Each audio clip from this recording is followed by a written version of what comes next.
एक ओंकार सतनाम करता पुरख निरभउ निर्वैर अकाल मूरत आजुनी सैभं गुर प्रसाद जप आदि सच जुगाद सच है भी सच नानक होसी भी सच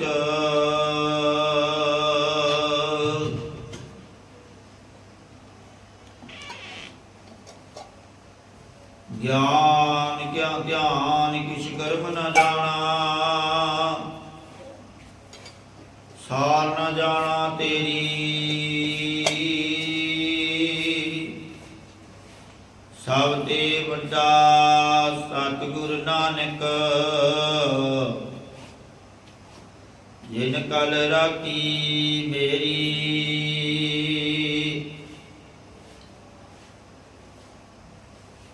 मूक उचरै शास्त्र खट पिंग किरण चढ़ जाय आंध लखै बदरो सुनै जो काल कृपा कराए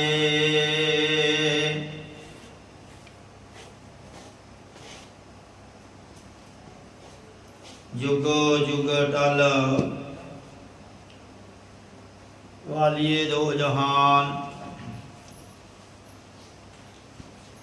जगत गुरु दसां पातशाहियां की आत्मक जो स्वरूप चावर छत्र दे मालक दुनिया दे साझे रहबर धन धन आद श्री गुरु ग्रंथ साहिब जी महाराज जी की निकी गोद अंदर जुड़ बैठी गुरु रूप गुरु सवारी गुरु प्यारी साध संगत जीओ करो रसना नु पवित्र गज वज के फतेह प्रवान करो जी आखो जी वाहिगुरु जी का खालसा वाहिगुरु जी की फतेह। सो आप सर्वत संगता बड़े धनता दे योग हो जो पिछले तकरीबन साल डेढ़ साल तो तुरकी बाणी आई तिन सगली चिंत मिटाई दे महावाकम सार धन धन गुरबाणी दी व्याख्या सरवण कर रहे हो सेवा करते हो सिमरन करते हो। आओ आप सर्वत संगता आसावरी आसा राग दी बाणी गुरुआं पासों उचारण कीते सरवण कर रहे हो फतेह तो उधार लेहो हाँ नानक अरदास एहो मेरे मना। हे प्यारे हूँ बेनती करके हे महाराज मैनू पापी नू संसार समुद्र तो तार लेना करो क्योंकि कलयुगी जीव हाँ पैर पैर ते गलती हुंदी है गल गल ते असी झूठ बोलते हाँ क्योंकि कलयुग का समा है मनुख नूं केवल ते केवल माया दे नाल प्यार है होर दुनियावी लोकां दे नाल मनुखां दे नाल प्यार नहीं क्योंकि जीव जीव दा वैरी होया पिया है कोई किसी तरह किसी का वैरी है कोई जमीन करके वैरी है कोई एवं तुरया फिरदा वैर पांदा फिरदा है क्योंकि कलयुग के जीव कलयुग दे विच ये दुर्दशा हुई पई है कि एवें कोई जीव किसी दे नाल खिंदा है दुश्मनियां पांदा है बैर करता है क्योंकि संसार दे विच जीव माया नूं मुख रखता है और ਮਨੁੱਖ ਨੂੰ ਇਹ ਪਤਾ ਵੀ ਹੈ ਕਿ ਮਾਇਆ ਨਾਲ ਨਹੀਂ ਜਾਣੀ, ਮਾਇਆ ਇੱਥੇ ਰਹਿ ਜਾਂਦੀ ਹੈ। ਜ਼ਮੀਨ ਜਾਇਦਾਦ ਇੱਥੇ ਰਹਿ ਜਾਣੀ ਹੈ। ਮਨੁੱਖ ਸਾਰੀ ਉਮਰ ਖੱਪ ਖੱਪ ਕੇ ਮਾਇਆ ਇਕੱਠੀ ਕਰਦਾ ਹੈ। ਆਪ ਨੇ ਸੁੱਖ ਭਾਵੇਂ ਨਾ ਲਿਆ ਹੋਵੇ, ਪਿੱਛੇ ਪਰਿਵਾਰ ਰਿਸ਼ਤੇਦਾਰ ਸੁੱਖ ਬਾਹਲਾ ਪਾਉਂਦੇ ਨੇ, ਕਿਉਂਕਿ ਮਾਇਆ ਹੋ ਜਾਂਦੀ ਹੈ। ਆਪ ਸੁੱਖ ਨਹੀਂ ਭੋਗੇ ਮਾਇਆ ਦੇ। ਫਿਰ ਇਹ ਜੀ ਮਾਇਆ ਇਕੱਠੀ ਕਰੀ ਦਾ ਕੀ ਫਾਇਦਾ, ਜਿਹੜੀ ਅੰਤ ਵੇਲੇ ਵੀ ਸਹਾਇਤਾ ਨਾ ਕਰੇ। ਇਹ ਜੀ ਮਾਇਆ ਇਕੱਠੀ ਕਰੋ ਜਿਹੜੀ ਲੋਕ ਤੇ ਪਰਲੋਕ ਦੋਨੇ ਸਵਾਰ ਦੇਵੇ। ਉਹ ਕਿਹੜੀ ਹੈ? ਚੰਗੇ ਕਰਮ ਕਰੋ, ਚੰਗੇ ਵਿਵਹਾਰ ਕਰੋ, ਮਨੁੱਖਾਂ ਦੇ ਨਾਲ, ਜੀਵਾਂ ਦੇ ਨਾਲ ਪਿਆਰ ਕਰੋ, ਕਿਸੇ ਦੇ ਨਾਲ ਵੈਰ ਵਿਰੋਧ ਨਾ ਕਰੋ, ਚੁਗਲੀ ਨਿੰਦਾ ਨਾ ਕਰੋ, ਔਰ ਜਿੰਨਕ ਜੀਵ ਦਾ ਗੁਜ਼ਾਰਾ ਹੋ ਸਕੇ ਇੰਨਕ ਹੀ ਮਾਇਆ ਇਕੱਠੀ ਕਰੋ, ਕਿਉਂਕਿ ਜ਼ਿਆਦਾ ਮਾਇਆ ਇਕੱਠੀ ਕਰੀ ਹੋਈ ਵੀ ਜੀਵ ਨੂੰ ਹੰਕਾਰੀ ਬਣਾ ਦਿੰਦੀ ਹੈ, ਦੁੱਖਾਂ ਵੱਲ ਤੋਰ ਦਿੰਦੀ ਹੈ। ਮਾਇਆ ਧਾਰੀ ਤਨ ਨਾ ਬੋਲਾ, ਬੋਲ ਨਾ ਸੁਣੀ, ਬਹੁ ਰੋਲ ਕਚੋਲਾ। ਜ਼ਿਆਦਾ ਮਾਇਆ ਧਾਰੀ ਵੀ ਨਾਮ ਨਹੀਂ ਜਪ ਸਕਦਾ, ਚਿੰਤਾ ਦੇ ਵਿੱਚ ਪਿਆ ਰਹਿੰਦਾ ਹੈ। ਔਰ ਜਿਹਦੇ ਕੋਲੇ ਮਾਇਆ ਨਹੀਂ ਉਹ ਵੀ ਚਿੰਤਾ ਦੇ ਵਿੱਚ ਹੈ, ਔਰ ਜਿਹਦੇ ਕੋਲ ਮਾਇਆ ਹੈ ਉਹ ਵੀ ਚਿੰਤਾ ਦੇ ਵਿੱਚ ਹੈ ਕਿ ਇਸ ਮਾਇਆ ਨੂੰ ਮੈਂ ਕਿਵੇਂ ਸਾਂਭਾਂ, ਕੋਈ ਚੋਰੀ ਨਾ ਕਰਕੇ ਲੈ ਜਾਵੇ। ਸੋ ਇਸ ਲਈ ਭਾਈ ਨਾਮ ਜਪੋ, ਸੇਵਾ ਕਰੋ, ਸਿਮਰਨ ਕਰੋ, ਇਹ ਨਾਲ ਜਾਣਾ ਹੈ। ਆਓ ਅੱਗੇ ਦੀ ਬਾਣੀ ਦੀ ਵਿਚਾਰ ਆਰੰਭ ਕਰੀਏ। ਕਰੋ ਮਨ ਬੀਤੀਆਂ ਇਕਾਗਰ। ਆਸਾਵਰੀ ਮਹੱਲਾ ਪੰਜਵਾ, ਇੱਕ ਤੁਕਾ। ਆਸਾਵਰੀ ਰਵੀਵਰੀ ਰਾਗਣੀ ਵਿੱਚ ਪੰਜਵੇਂ ਪਾਤਸ਼ਾਹ ਇੱਕ ਇੱਕ ਤੁਕ ਵਾਲੇ ਸ਼ਬਦ ਉਚਾਰਦੇ ਹੋਏ ਜਗਿਆਸੂ ਤਾਈਂ ਉਪਦੇਸ਼ ਬਖਸ਼ਦੇ ਹਨ। ਓਏ ਪਰਦੇਸੀਆ ਸੁਣਤ ਸੰਦੇਸਿਆ ਰਹਾਉ। ਹੇ ਪਿਆਰੇ, ਤੂੰ ਉਸ ਆਤਮਾਨੰਦ ਸਰੂਪ ਰੂਪੀ ਦੇਸ਼ ਤੋਂ ਪਰੇ ਰਹਿਣ ਵਾਲਾ ਬਣਿਆ ਫਿਰਦਾ ਹੈ। ਹੇ ਪਿਆਰੇ, ਤੂੰ ਸਾਡੇ ਸੁਨੇਹੇ ਤਾਈਂ ਸੁਣਨਾ ਕਰ। ਜਾਗ ਜਾਸਿਓ ਰਚ ਰਹੇ ਹਾਂ, ਸਭ ਕੋ ਤਜ ਗਏ ਹਾਂ। ਹੇ ਪਿਆਰੇ, ਜਿਨ੍ਹਾਂ ਪਦਾਰਥਾਂ ਸੰਸਾਰ ਨਾਲ ਤੂੰ ਕੱਚ ਧੋ ਰਿਹਾ ਹੈ, ਹੇ ਪਿਆਰੇ, ਇਹਨਾਂ ਸਾਰੇ ਪਦਾਰਥਾਂ ਆਦਿ ਨੂੰ ਸਾਰੇ ਕੋਈ ਐਤੇ ਹੀ ਛੱਡ ਕੇ ਚਲੇ ਗਏ ਹਨ। ਸੁਪਨਾ ਜਿਉ ਪਏ ਹਾਂ, ਹਰ ਨਾਮ ਜਿਨ ਲਏ। ਜਿਵੇਂ ਸੁਪਨਾ ਮਿਥਿਆ ਹੁੰਦਾ ਹੈ, ਜਾਂ ਉਹਨਾਂ ਪੁਰਸ਼ਾਂ ਨੂੰ ਇਹ ਸੰਸਾਰ ਪਦਾਰਥ ਆਦਿ ਸੁਪਨੇ ਦੀ ਨਿਆਈ ਪ੍ਰਤੀਤ ਹੋਏ ਹਨ, ਜਿਨ੍ਹਾਂ ਨੇ ਪਰਮੇਸ਼ਰ ਦੇ ਨਾਮ ਨੂੰ ਗੁਰਾਂ ਪਾਸੋਂ ਜਪ ਲੈਣਾ ਕੀਤਾ ਹੈ। ਜਿਵੇਂ ਸੁਪਨਾ ਆਉਂਦਾ ਹੈ, ਸਵੇਰੇ ਸੁਪਨੇ 'ਚ ਜੀਵ ਰਾਜਾ ਬਣ ਜਾਂਦਾ ਹੈ ਤੇ ਜਦੋਂ ਨੀਂਦ ਖੁੱਲਦੀ ਹੈ ਫਿਰ ਉਹ ਹੀ ਹੋ ਜਾਂਦਾ। ਇਸੇ ਤਰ੍ਹਾਂ ਇਹ ਸੰਸਾਰ ਹੈ, ਸੁਪਨੇ ਦੀ ਨਿਆਈ। ਹਰ ਤਜ ਅਨ ਲਗੇ ਹਾਂ, ਜਨਮੈ ਮਰ ਭਗੇ ਹਾਂ। ਜਿਹੜੇ ਪੁਰਸ਼ ਪਰਮੇਸ਼ਰ ਦੇ ਨਾਮ ਨੂੰ ਛੱਡ ਕਰਕੇ ਹੋਰ ਦੇਵੀ ਦੇਵਤਿਆਂ ਦੀ ਉਪਾਸਨਾ ਦਵੈਤ ਵਿੱਚ ਲੱਗੇ ਹੋਏ ਹਨ, ਉਹ ਤਾਂ ਜਨਮੇ ਜੰਮਦੇ ਮਰਦੇ ਹੋਏ ਜੂਨਾਂ ਵਿੱਚ ਹੀ ਭੱਜਦੇ ਰਹਿੰਦੇ ਹਨ।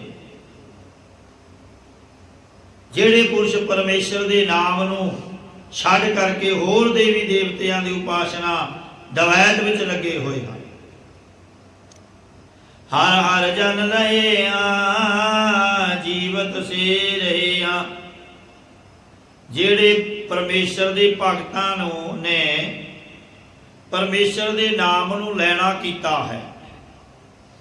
ਹੇ ਪਿਆਰੇ, ਉਹ ਹੀ ਪਰਮੇਸ਼ਰ ਨੂੰ ਪ੍ਰਾਪਤ ਕਰਕੇ ਜਿਉਂਦੇ ਰਹੇ ਹਨ। ਜਿਸੈ ਕਿਰਪਾਲ ਹੋਏ ਹਾਂ ਨਾਨਕ ਭਗਤ ਸੋਈ। ਜਿਸ ਮਨੁੱਖ ਉੱਪਰ ਪ੍ਰਭੂ ਜੀ ਕਿਰਪਾਲੂ ਹੋਏ ਹਨ, ਸਤਿਗੁਰੂ ਜੀ ਕਥਨ ਕਰਦੇ ਹਨ ਕਿ ਉਹ ਹੀ ਪਰਮੇਸ਼ਰ ਦਾ ਸੇਵਕ ਹੈ। ਕਿਹੜਾ? ਜਿਸ ਨੇ ਪਰਮੇਸ਼ਰ ਨੂੰ ਪਾ ਲਿਆ, ਪਰਮੇਸ਼ਰ ਦਾ ਨਾਮ ਜਪਦਾ ਹੈ, ਉਹੀ ਮਨੁੱਖ ਕਿਰਪਾਲੂ ਹੋ ਸਕਦਾ, ਉਹੀ ਦਇਆਵਾਨ ਹੋ ਸਕਦਾ ਹੈ ਜਿਹੜਾ ਪਰਮੇਸ਼ਰ ਦਾ ਨਾਮ ਜਪਦਾ ਹੈ, ਜਿਹੜਾ ਹਰ ਵੇਲੇ ਲਾਲਚ ਦੇ ਵਿੱਚ ਭੱਜਿਆ ਫਿਰਦਾ ਹੈ, ਇਧਰੋਂ ਵੀ ਇਕੱਠਾ ਕਰ ਲਵਾਂ ਉਧਰੋਂ ਵੀ ਇਕੱਠਾ ਕਰ ਲਵਾਂ, ਉਹ ਕਦੇ ਦਇਆਵਾਨ ਨਹੀਂ ਹੋ ਸਕਦਾ, ਦਿਆਲੂ ਨਹੀਂ ਹੋ ਸਕਦਾ, ਪੁੰਨ ਦਾਨ ਕਰਨ ਵਾਲਾ ਨਹੀਂ ਹੋ ਸਕਦਾ। ਏਕ ਓੰਕਾਰ ਸਤਿਗੁਰ ਪ੍ਰਸਾਦ। ਰਾਗ ਆਸਾ ਮਹੱਲਾ ਨੌਵਾਂ। ਇਹ ਸ਼ਬਦ ਉਸ ਸਮੇਂ ਗੁਰੂ ਤੇਗ ਬਹਾਦਰ ਜੀ ਮਹਾਰਾਜ ਜੀ ਨੇ ਉਚਾਰਨ ਕੀਤਾ, ਜਿਸ ਵੇਲੇ ਸ੍ਰੀ ਗੁਰੂ ਤੇਗ ਬਹਾਦਰ ਸਾਹਿਬ ਮਹਾਰਾਜ ਜੀ ਬਾਬਾ ਬਕਾਲਾ ਵਿਖੇ ਗੁਰਤਾ ਗੱਦੀ ਤੇ ਵਿਰਾਜਮਾਨ ਹੋਏ। ਉਸ ਵੇਲੇ ਸਤਿਗੁਰਾਂ ਨੇ 9 ਸ਼ਬਦ ਗੌੜੀ ਰਾਗ ਵਿੱਚ ਉਚਾਰਨ ਕੀਤੇ ਸਨ। ਇਹ ਸ਼ਬਦ ਵੀ ਉੱਥੇ ਹੀ ਉਚਾਰਨ ਕੀਤਾ। ਇੱਕ ਜਗਿਆਸੂ ਸਿੱਖ ਨੇ ਗੁਰੂ ਸਾਹਿਬ ਜੀ ਦੇ ਚਰਨਾਂ ਵਿੱਚ ਦੁਖੀ ਹੋ ਕੇ ਬੇਨਤੀ ਕੀਤੀ ਤਾਂ ਗੁਰੂ ਜੀ ਉਸ ਨੂੰ ਉਪਦੇਸ਼ ਬਖਸ਼ਦੇ ਹਨ। ਬਿਰਤਾ ਕਹੂ ਕੌਣ ਸਿਉ ਮਨ ਕੀ। ਉਹ ਕਹਿੰਦਾ ਕਿ ਮਹਾਰਾਜ ਮੈਂ ਆਪਣੇ ਹਿਰਦੇ ਦੀ ਪੀੜਾ ਭਾਵ ਮਨ ਦੀ ਹਾਲਤ ਕਿਸ ਦੇ ਸਾਥ ਕਹਿਣਾ ਕਰਾਂ, ਕਿਸ ਨੂੰ ਕਹਿਣਾ ਕਰਾਂ। ਲੋਭ ਅਗਰ ਸਿਉ ਦਸੂ ਦਿਸ ਤਾਵਤ ਆਸਾ ਲਗਿਓ ਧਨ ਕੀ ਰਹਾਉ। हे महाराज मेरा मन लालच ने पकड़िया होया है। 10 हू दिस भाव दसे ही दिशावां वल पदार्थां दी प्राप्ति लई दौड़दा फिरदा है अते हर वक्त दौलत दी इच्छा विच लग्या होया है। सुख कै हित बहुत दुख पावत सेव करत जन जन की। दुनियावी विषे सुखां दी प्राप्ति दे वास्ते बेअंत कष्ट पाउंदा है अते जने जने दी दासां दी सेवा करदा फिरदा है। दुआर है दुआर सुवान स्यों डोलत न सुध राम भजन की। द्वार है द्वार सुवान ज्यों डोलत न सुध राम भजन की। जिस प्रकार सुवान किया गया कुत्ते नूं, जिस प्रकार कुकर कुत्ता द्वार है बूहे बूहे ते भटकदा फिरदा है, यों मन पदार्थां दी प्राप्ति लई दर दर ते भटकदा फिरदा है। इस मन नूं परमेश्वर दे सिमरन दी उक्का ही ज्ञात नहीं है, दर दर ते भटकदा फिरदा है। परमेश्वर दे सिमरन दी उक्का ही ज्ञात नहीं है। मानस जन्म पदा अकारत खोवता लाज न लोक हसन की। इस प्रकार मैं मानस जन्म मनुखा जन्म व्यर्थ ही गवा लिया है। लोकां दे हासी करन दी शर्म भी नहीं आउंदी। भाव की संत ऋषि मुनि पितर आल हसणगे कि इसनूं इतना सुंदर ते अमोलक मनुखा जन्म मिलिया सी। परंतु इसने विकारां विच फस के अपनी जिंदगी बर्बाद कर लई है। हुण अगे गुरु साहब जी उत्तर दिंदे हन गुरसिख दे ਇਹ बचनां दी। ਇਹ ਜਿਹੜੀ गुरसिख ने गुरु महाराज अगे बचन कहे तो गुरु जी ने उत्तर दिता, नानक हर जस क्यों नहीं गावत, कुमत बिनासै तन की। सतगुरु साहब जी कथन करते हैं कि हे सिखा, जेकर तू दुखों तो छुटना चाहता है तो फिर परमेश्वर के कीर्तन नूं क्यों नहीं गाउंदा, जिस करके तेरे शरीर सुखम मन की खोटे मत नाश हो जाएगी।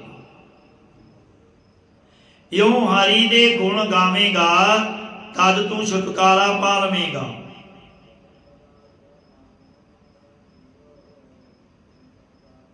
राग आसा महला पहला अष्टपदियां घर दूजा। एक ओंकार सतगुर प्रसाद। जिस वेले सतगुरु जी जीवां दी कल्याण करते हुए यूपी दे उस इलाके विच पहुंचे जिसनों अजकल नानक मता कहते हैं, जिसदा पहला नाम गोरख मता सी। जदों गुरु जी नाल उत्थे सिद्धा ने चर्चा की तां सतगुरां ने गौड़ी राग दियां अष्टपदियां उचार के इन्हां नूं निरुत्तर कीता। तद उतों दे लोकां ने इस थां दा नाम नानक मता रख दिता। सिद्धा ने ईरखा करके एक बच्चे नूं शक्ति नाल धरती विच दब दिता ते महाराज जी ने कहा कि महाराज जी ये साडी धरती है, भावें बुला के देख लो। तद सिद्धा ने आवाज दे के कहा कि हे धरती तू किसदी है। तां दबे हुए उस बच्चे ने 2 बार कहा कि मैं सिद्धा दी हाँ। तां महाराज जी ने कहा कि अजे भी बोलण जोगा है। तां वो लड़का मर गया। उस मरे हुए लड़के नूं बाहर कढ़िया ते सिद्धा ने बहुत पछतावा किया। तद सतगुरां ने खड़ाम ला के उसनूं जिंदा किया अते धरती विचों प्रतख आवाज आई, नानक मता, नानक मता, नानक मता। इस करके उसका नाम नानक मता पै गया। सिद्ध शर्मसार होए। तद उन्हां सिद्धा ने भरतरी नूं आगू बना के सतगुरां नाल चर्चा करन लई कहा। तद भरतरी ने जो प्रश्न कीते उन्हां दा उत्तर दिंदे हुए सतगुरु जी आसा राग विच 2 अष्टपदियां उच्चारण करते हैं।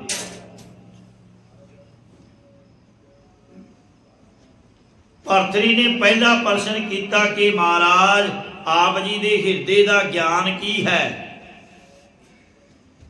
तो गुरु जी उत्तर देते हैं, गुरु जी कहते हैं ना, ऐसा ज्ञान सुनो अब मोरे, भरपुर धार रहा सब ठौरे राव। हे भरतरी साडे हिरदे विच ऐजा ज्ञान है, तू सुनना कर। साडा परमेश्वर सारियां थावां ते लबालब भरिया होया सब नूं आप दे आसरे धारण कर रहा है।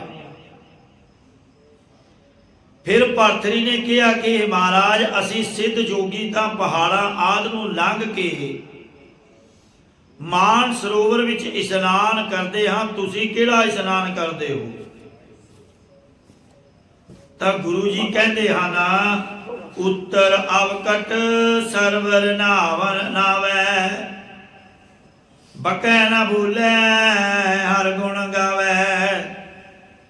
हे भरतरी, जो तुसी सिद्ध लोक औखियां घाटियां लंघ के मान सरोवर विच नहाउण लई जांदे हो, ਉੱਤੇ ਜਾ ਕੇ ਤੁਸੀਂ ਬਕਵਾਦ ਨਹੀਂ ਬੋਲਦੇ, ਕਿਉਂਕਿ ਬੋਲਣ ਕਰਕੇ ਪਹਾੜੀਆਂ ਦੀ ਬਰਫ਼ ਡਿੱਗਣ ਦਾ ਡਰ ਰਹਿੰਦਾ। ਇਸ ਕਰਕੇ ਪਰਮੇਸ਼ਰ ਦੇ ਗੁਣਾਂ ਤਾਈਂ ਹੀ ਗਾਉਣਾ ਕਰੇ। ਇਹ ਵੀ ਹੀ ਸਾਰੇ ਇਸ਼ਨਾਨ ਹਨ। ਅਥਵਾ ਜੋ ਸਕਾਮੀ ਪੁਰਸ਼ ਜਮ ਮਾਰਗ ਦੀਆਂ ਔਖੀਆਂ ਘਾਟੀਆਂ ਲੰਘ ਕੇ ਸਵਰਗ ਰੂਪੀ ਸਰੋਵਰ ਵਿੱਚ ਇਸ਼ਨਾਨ ਕਰਦੇ ਹਨ, ਉੱਥੇ ਜੋ ਵਿਸ਼ੇ ਪ੍ਰਾਪਤ ਹੋਏ ਹਨ ਉਹਨਾਂ ਦੇ ਵਖਿਆਨ ਹੀ ਨਾ ਬੋਲਦਾ ਰਹੇ, ਸਗੋਂ ਹਰੀ ਦੇ ਗੁਣ ਗਾਏ ਤਾਂ ਨਿਹਾਲ ਹੋਵੇਗਾ। ਆਸਾ ਤ੍ਰਿਸ਼ਨਾ ਆਦਿ ਦੀਆਂ ਔਖੀਆਂ ਘਾਟੀਆਂ ਲੰਘ ਕੇ ਸਤ ਸੰਗਤ ਰੂਪੀ ਮਾਨ ਸਰੋਵਰ ਵਿੱਚ ਸਰਵਣ ਮੰਨਣ ਨਿਧਿਆਸਨ ਰੂਪੀ ਇਸ਼ਨਾਨ ਕਰੇ। ਸਤ ਸੰਗਤ ਵਿੱਚ ਬਕੜਵਾਦ ਹੀ ਨਾ ਬੋਲੀ ਜਾਵੇ, ਸਗੋਂ ਪ੍ਰੇਮ ਵਿੱਚ ਭਿੱਜ ਕੇ ਹਰੀ ਦੇ ਗੁਣ ਗਾਉਣਾ ਕਰੇ। ਹੁਣ ਕਈਆਂ ਨੂੰ ਆਦਤ ਹੁੰਦੀ ਹੈ ਸਤ ਸੰਗਤ ਦੇ ਵਿੱਚ ਬੈਠ ਕਰ ਕਰਕੇ ਗੱਲਾਂ ਹੀ ਮਾਰੀ ਜਾਂਦੇ, ਗੱਲਾਂ ਹੀ ਕਰੀ ਜਾਂਦੇ ਹਨ, ਘਰ ਦੀਆਂ ਗੱਲਾਂ, ਬਾਹਰ ਦੀਆਂ ਗੱਲਾਂ। ਮਨੁੱਖ ਨੇ ਸੋਚਣਾ ਚਾਹੀਦਾ ਕਿ ਅਸੀਂ ਸਤ ਸੰਗਤ ਵਿੱਚ ਬੈਠੇ ਹਾਂ, ਇੱਥੇ ਪ੍ਰਮਾਤਮਾ ਦਾ ਨਾਮ ਜਪਣ ਆਏ ਹਾਂ,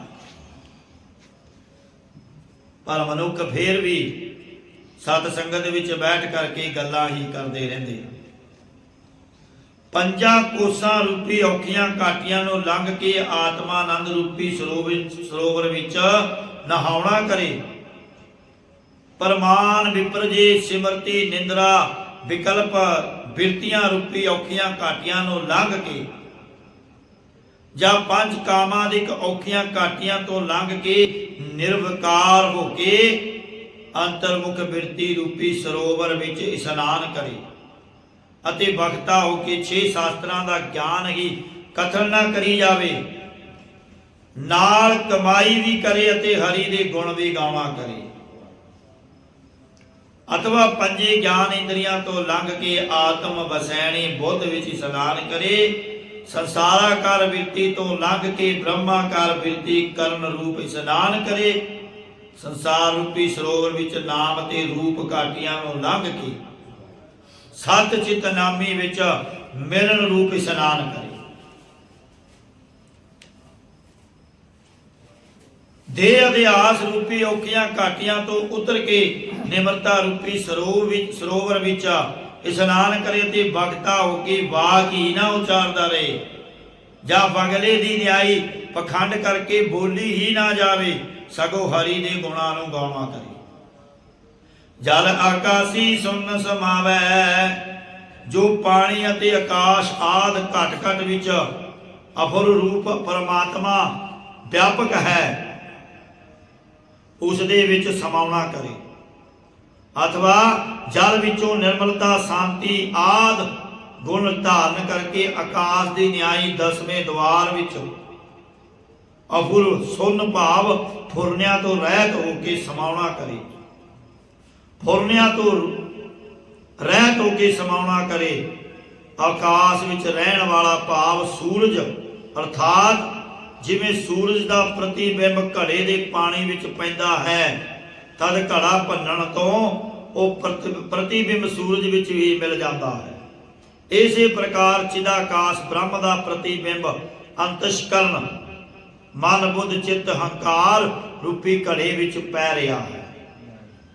ਜਿਸ ਨੂੰ ਜੀਵ ਕਹਿੰਦੇ ਹਨ, ਗੁਰੂ ਕੋਲੋਂ ਬਖਸ਼ੇ ਹੋਏ ਗਿਆਨ ਰੂਪੀ ਡੰਡੇ ਨਾਲ ਅੰਤਸ਼ਕਰਨ ਰੂਪੀ ਘੜੇ ਨੂੰ ਭੰਨ ਕੇ ਕਾਮਨਾ ਸਹਿਤ ਕਰਮ ਰੂਪ ਪਾਣੀ ਨੂੰ ਡੋਲ ਕੇ ਉਸ ਅਫੁਰ ਰੂਪੀ ਬ੍ਰਹਮ ਵਿੱਚ ਸਮਾਉਣਾ ਕਰੇ। ਰਸ ਸਤ ਚੋਲ ਮਹਾਰਸ ਪਾਵੈ, ਹੇ ਭਰਤਰੀ ਤੁਸੀਂ ਸਿੱਧ ਲੋਕ ਸੱਤਾਂ ਸਮੁੰਦਰਾਂ ਦੇ ਪਾਣੀ ਨੂੰ ਹਟਾ ਕੇ ਮਾਨ ਸਰੋਵਰ ਵਿੱਚੋਂ ਮਹਾਰਸ ਵੱਡੇ ਰਸ ਨੂੰ ਪਾਉਂਦੇ ਹੋ, ਭਾਵ ਪੀਣਾ ਕਰਦੇ ਹੋ। ਪੰਜ ਗਿਆਨ ਇੰਦਰੇ ਮਨ ਤੇ ਬੁੱਧ ਰੂਪ ਸੱਤਾ ਰਸਾਂ ਦੇ ਵਿਸ਼ਿਆਂ ਰੂਪੀ ਬੂਰ ਨੂੰ ਹਟਾ ਕੇ ਪਰਮੇਸ਼ਰ ਦੇ ਵੱਡੇ ਨਾਮ ਰਸ ਨੂੰ ਪ੍ਰਾਪਤ ਕਰੇ। ऐसा ज्ञान सुनो अब मोरे, भरपूर तार रिया सब ठाउरे राव। हे भरतरी ऐजा साडे हिरदे दा ज्ञान है, तू सुनना कर। भरतरी ने बेनती की कि महाराज फिर मैं किस वस्तु नूं धारण करा? तां कहंदे हन कि जो परमेश्वर सारियां थावां विच व्यापक हो रहा है उसनूं अपने हिरदे विच धारण कर। फिर भरतरी कहंदा परंतु महाराज असी जोगी तां वरत नेम आद रखदे हां, तद असी दुखी नहीं हुंदे, आप किहड़ा वरत नेम रखदे हो? तां महाराज कहंदे सच वरत नेम ना काल संतावै, सतगुर शब्द क्रोध जलावै। हे भरतरी असी तां सच बोलण नूं ही वरत नेम आद साधन मन्निया होया है। जो भी सच बोलण नूं वरत नेम आद रखते हैं उन्हां नूं फिर काल नहीं सताउंदा। फिर बहुते जोगी यम नेम आद साधन करके हंकार दी सहित हो जाते हैं, ते जिहड़ा आग्या ना मन्ने उसनूं क्रोध करके श्राप दे दिंदे हैं। उस क्रोध उस गुस्से नूं सतगुरां दे उपदेश की कमाई करके साड़ना करी। गगन नेवा समाध लगावै, पारस परस परम पद पावै। जिस परमेश्वर दा आकाश आद तत्तां विच वासा है, दसवें द्वार जां हिरदे विच जिस चिदाकाश रूप प्रभु दा वासा है, उस दे स्वरूप विच बिरती नूं जोड़न रूप समाधि लावा करी। चिदाकाश रूप प्रभु विच निवास वासना तो रहत होके समाधि लावे, तद चिदाकाश विच बसना चपाईदा है। और पास रूप गुरु साहब जी दे स्पर्श भाव मिलन करके परम पद वड्डी पदवी कैवल मोख प्राप्त कर लैंदी है। सच मन कारण तत बिलोवै, सो पर सरवर मैलन धोवै। सत्य स्वरूप परमेश्वर की प्राप्ति का वास्ते हिरदे विच असल वस्तु ते मिथ्या दा विवेचन रूप रिड़कना करे, अथवा सच्चे प्रभु दे मनन करन वास्ते कि वो अंदरों ही प्राप्त हो जावे, तां निष्काम कर्मा रूपी दुध नूं विवेक रूप मधानी पा के रिड़कना करे, तद आत्मानंद रूपी मक्खण नूं देख लवोगे। नाम रूपी जल नाल लवालव भरे हुए साध संगत रूपी सरोवर विच राग दवैख आदि दियां मैलां नूं धौणा करे। जैस्यों रातां तैसो होवै, आपे करता करे सो होवै। फिर जिस स्वरूप दे साथ जीव रंगिया होवे ਉਹ ਜਿਹਾ ही हो जाता है। अर्थात जेकर सरगुण स्वरूप करके समझे तो सरगुण का स्वरूप ही हो जाता है, अते जेकर निर्गुण स्वरूप करके समझे भाव जपे तो निर्गुण स्वरूप ही हो जाता है। जिस तरह की इच्छा करके सेवन करे वैसा स्वरूप ही हो जाता है। जे सत चित आनंद का बोध हो गया तो वैसा ही सत चित आनंद रूप का फल प्राप्त होगा। हे जोगी ये निश्चय कर कि वो करता पुरख परमेश्वर आप ही जो कुछ करता है वो ही तिना कालों विच हुंदा है। फिर जोगी भरतरी कहता हे महाराज साडे जोग मत विच असी सूरज की सज्जी सुर पिंगला द्वारा प्राण चढ़ाते हाँ। जेकर अंदर गर्मी बढ़ जाए तो फिर चंद्रमा की खब्बी सुर द्वारा ठंड प्राप्त करते हैं। आप जी के सहज योग विच ठंडी सुर केड़ी है? तो गुरु जी फरमाते हैं गुर ही वसीतल अगन बुझावै, सेवा सुरत विभूत चढ़ावै। महाराज कहते हे जोगी चेतन स्वरूप गुरु साहब जी ही बर्फ की न्याई ठंडे हैं, जो तमो गुण अज्ञान रूपी सूरज की तृष्णा रूपी अग्नि नूं बुझा के शांति बख्श दिंदे हैं। जो श्रेष्ठ और प्रीति नाल टहल करनी है, सेवा करनी है, इहो ही सुहा चढ़ानी करे। जो परमेश्वर की सेवा की ज्ञात आउनी है, इस विभूति नूं चाढ़ना करे। फिर जोगी भरतरी कहता है, महाराज साढ़े 12 भेख आ गए अते जदों साडा भंडारा तैयार हुंदा है असीं नाद वजाउंदे आ, तुहाडा भेख की है, तुहाडे मत विच नाद की है? तां महाराज कहंदे दर्शन आप सहज कर आवे, निर्मल बाणी नाद वजावे। हे भरतरी साडे मत अनुसार जो शांति नाल अपने घर विच भाव अंतर्मुख बिरती विच आउणा है, इहो ही साडा भेख मत है। जो बिरती नूं सहज स्वरूप विच लिया के अपना स्वरूप देखना है, इहो ही दर्शन करना है। जो मन नूं पापां दी मैल तो रहत उजड़ करन वाली धुरत की बाणी का उचारण करना है, इहो ही नाद वजाउणा है। नाद भाव जिसका कोई आद अंत नहीं है, उस परमेश्वर निर्मल बाणी द्वारा हृदय विच प्रगट करे। जो उजल बाणी द्वारा ब्रह्म का उचारण करना है, इहो ही नाद है।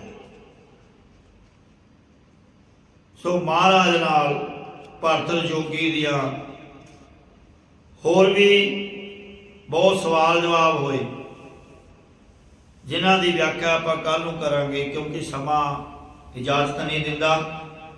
सो बाणी दा इत्थे विश्राम है। गुरु पुकार आया करो, बाणी सुनिया करो, पढ़िया करो, विचारिया करो कि बाणी की कहती है। बाणी धुर दरगाहों आई है, परमात्मा के मिलन का रस्ता दसदी है भी किस तरह मनुख ने उस परमात्मा को सिमरना है, जिस सिमरन के नाल परमात्मा की प्राप्ति होगी। सो आओ इन बेनतियां प्रवान बाणी की व्याख्या करदियां होया इकनियां अनेकां प्रकार दीयां भुलां त्रुटियां हो जांदियां। साध संगत गुरु महाराज बख्शन हो गया, बख्श लेना जी। सलोक पवन गुरु पाणी पिता माता तरत महत, देव सरात दोय दाई दाया खिलै सगल जगत। जगियाइयां बुरियाइयां वाचै धर्म दूर, गर्मी आपो अपनी के नेड़ा के दूर। जिन्नी नाम ते आया गए मशक्कत काल, नानक ते मुखी उजले खेती छुटी नाल। वाहिगुरु जी का खालसा, वाहिगुरु जी की फतेह।